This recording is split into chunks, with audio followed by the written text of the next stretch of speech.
Hi, I'm John Stevenson, and we're going to be looking at Nehemiah chapter 4 as we begin to see the opposition that Nehemiah faces. This is part of our continuing study on the book of Nehemiah.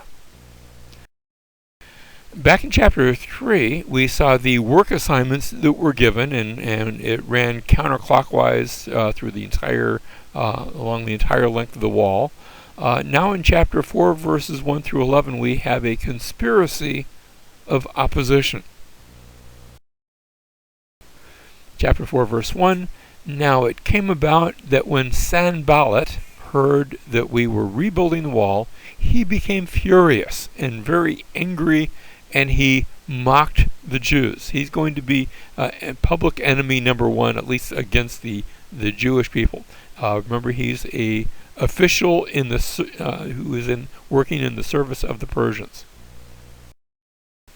Chapter 4, verse 2, And he spoke in the presence of his brothers and the wealthy men of Samaria. This is giving us a hint. He's based in Samaria. This is going to give rise to the Samaritans. They're already there. They're non-Jewish people. And he says, what are these feeble Jews doing? Are they going to restore it for themselves? Can they offer sacrifices? Can they finish in a day? Can they revive the stones from the dusty rubble, even the burned ones? And so these are all casting aspersions on the work that he hears they are doing.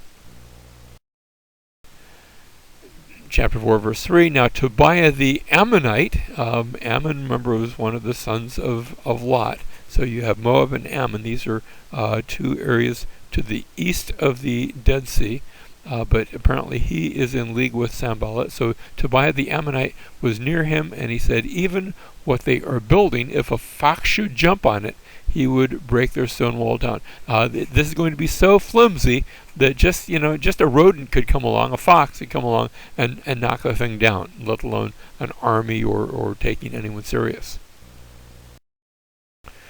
Now Nehemiah hears this, and Nehemiah gives his prayer.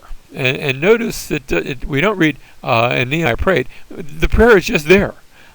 This reads like Nehemiah's prayer journal. And so he says, Hear, O our God, how we are despised. Return their reproach on their own heads and give them up for plunder in a land of captivity. That's what happened to the Jews. He's saying, may that happen to them. Verse 5, Do not forgive their iniquity, and let not their sin be blotted out before you, for they have demoralized the builders. You watch what you say toward God's people.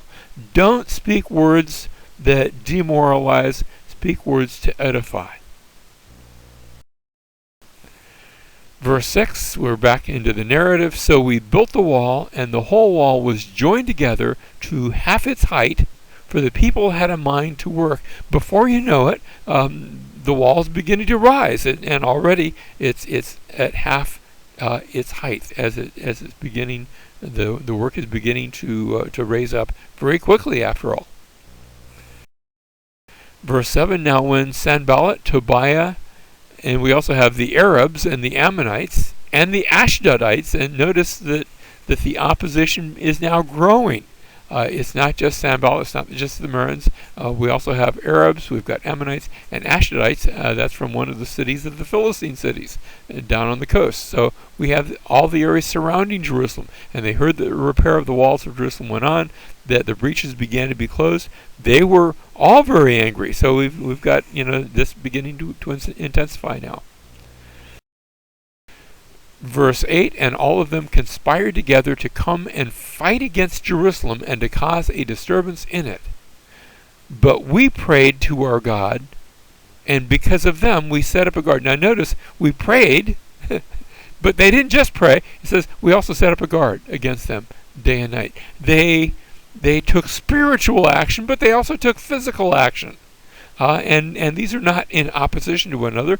These were complementary. We prayed, and then we took action, planned action. We set up a guard against them.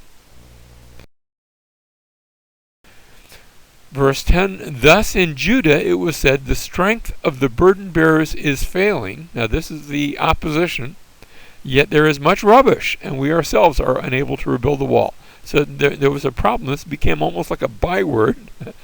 It became maybe a blues song, or at least an ancient version of such. And verse 11, our enemies said, they will not know or see until we come among them and kill them and put a stop to the work. So there was also a byword among the enemies of God's people. We're going to come out to get you. You never know where we're going to hit you. Now we have this conspiracy of opposition then. That's verses 1 through 11. And then verses 12 through 21, we have the response to that opposition. Verse 12, when the Jews who lived near them came and told us 10 times. Now, telling them 10 times, in other words, they told us a lot. 10 is sort of the optimum number. Remember how there's 10 commandments, and that word 10, as many fingers as I have in my hands, if I'm counting. And they told us 10 times, they will come up again. If I've told you once, I've told you 1,000 times. That's the sort of expression here. They will come up against us from every place where you may turn. Then I stationed men in the lowest parts of the space behind the wall, those weak areas, the exposed places, and I stationed the people in families with their swords, spears, and bows. We were ready to be attacked. And so there's a careful planning, not just to build the wall, but now to protect that which has been built. Verse 14, when I saw their fear, I rose and spoke to the nobles, the officials, and the rest of the people. Do not be afraid of them. Remember, the Lord who is great and awesome, and fight for your brothers. You remember the Lord, because he's great, and he's able to protect you. But you remember the Lord, and you also fight for your brothers, your sons, your daughters, your wives, and your houses, so that you have an inheritance. You're fighting for the Lord, yes, but you're also fighting for yourself. You're trusting the Lord, but don't forget to bring your weapons to the party. Verse 15, when our enemies heard that it was known to us, in other words, it's not going to be a surprise, and that God had frustrated their plans because we've planned against this opposition, then all of us returned to the wall, each one to his work. The enemies realized this is not going to be a surprise attack. They're ready for us. We thought we would just intimidate them, and the people of God are refusing to be intimidated. They're moving forward with these plans. Verse 16, and it came about from that day on that half of my servants carried on the work, while half of them held the spears, the shields, the bows, and the breastplates. And the captains were behind the whole house of Judah. So there are those that are ready to be attacked, and of course there's one group that's supporting and protecting the other group. Verse 17, those who were rebuilding the wall and those who carried burdens took their load with one hand doing the work and the other holding a weapon. They're working, but they're working in readiness. Verse 19, I said to the nobles, the officials, and the rest of the people, the work is great and extensive, and we are separated on the wall far from one another. Because after all, that's a rather large area. It's a good 2,000, 3,000 feet from one end of Jerusalem to the other end of Jerusalem. Verse 20, at whatever place you hear the sound of the trumpet, rally to us there. Our God will fight for us. So notice, you can trust in the Lord. He's going to fight, but you come too. and when you hear the sound of the trumpet, you come and help those in need. You know, I think that we as Christians are called to go and help other Christians in need. You say, well, they're a different denomination. They're in a different place. That's okay. We're still called to go help those that are in need. Verse 21, so we carried on the work with half of them holding spears from dawn until the stars appeared. They're working from sun up to sundown, from dawn until the stars are out. And they're going to accomplish the work in a very quick manner. This is not going to be like government work that takes years. They're going to accomplish this work in just about a month and a half. Now, some lessons from the story. First of all, when you do what's right, there's going to be opposition. There will be opposition. Just because there's opposition doesn't mean you're doing it wrong. God's people will face opposition. Sometimes it will be verbal, sometimes it will be more. Trusting in the Lord does not mean that there cannot be planned preparation. It is okay to plan. It is okay to prepare. That's not at odds with trusting in the Lord. Also, there's strength in planned cooperation. And that's what's taking place here.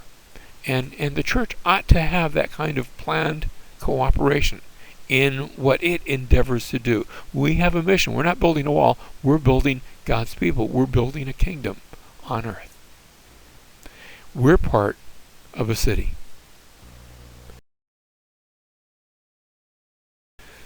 Hebrews chapter 13, verses 10 and following, we have an altar from which those who serve the tabernacle have no right to eat, for the bodies of those animals whose blood is brought into the holy place by the high priest as an offering for sin are burned outside the camp. Therefore Jesus also, that he might sanctify the people through his own blood, suffered outside the gate. Sometimes we wonder, where was Golgotha located? Wherever it was located, it was outside the city of Jerusalem. So let us go out to him outside the camp, bearing his reproach. Verse 14, for here we do not have a lasting city, but we are seeking the city which is to come. Are we building a city? Absolutely we are, but not a city here on planet Earth. Verse 15, through him then let us continually offer up a sacrifice of praise to God, that is, the fruit of lips that give thanks to his name. We are building a city. And it's a city where we offer up sacrifices, not animal sacrifices, but sacrifices of praise, giving thanks to him as we build his kingdom, a kingdom that we're building today with people on earth, but a kingdom destined for heaven.